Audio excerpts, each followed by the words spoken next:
नमस्ते बच्चों, मैं दिलीप वाकचौरे, सह शिक्षक देवगढ़ विद्यालय हिवरगा पौसा, तालुका संगमनेर, जिला अहमदनगर, जनता शिक्षण प्रसारक मंडल चंदनापुरी प्रस्तुत चैनल पर आप सबका मैं स्वागत करता हूं।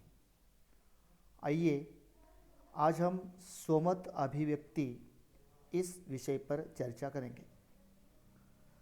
कक्षा 9वीं और 10वीं की कृति पत्रिका में गद्य पाठ तथा पूरक पठन पर आधारित सोमत अभिव्यक्ति पर प्रश्न होते हैं। प्रश्न पहला अ में चौथा उपप्रश्न 2 अंक के लिए, आ में चौथा उपप्रश्न 2 अंक के लिए, ई में उपप्रश्न दूसरा उपप्रश्न 2 अंक के लिए और प्रश्न तीसरा जो पूरक पठन पर आधारित होता है, तीसरा अ में दूसरा उपप्रश्न 2 अंक के लिए और आ में दूसरा उपप्रश्न 2 अंक के लिए, ऐसे कुल मिलाकर 10 अंकों के लिए सोमत लिखने के लिए कहा जाता है 25 से 30 शब्दों में। आमतौर पर आमतौर पर छात्र इन प्रश्नों पर अधिक ध्यान नहीं देते। कभी कभी प्रश्न का आकलन न होने पर यह प्रश्न कुछ छात्र लिखते भी नहीं। जो लिखते हैं वे नवनीत में पढ़कर कंठस्थ करते हैं और लिखते हैं। सोमत अभिव्यक्ति ये 2 अलग शब्द हैं। सोमत मतलब अपना स्वयं या खुद का मत या खुद के विचार, और अभिव्यक्त का मतलब होता है कहना, लिखना या व्यक्त करना या प्रकट करना। तो सोमत अभिव्यक्ति क्या है?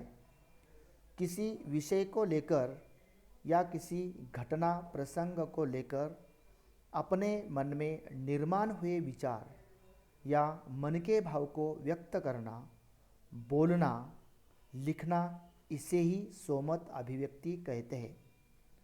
उदाहरण के तौर पर जैसे आनंद प्राप्ति का साधन पर्यटन, इस विषय पर अपने विचार 25 से 30 शब्दों में लिखिए तो किस प्रकार होना चाहिए। देखिए,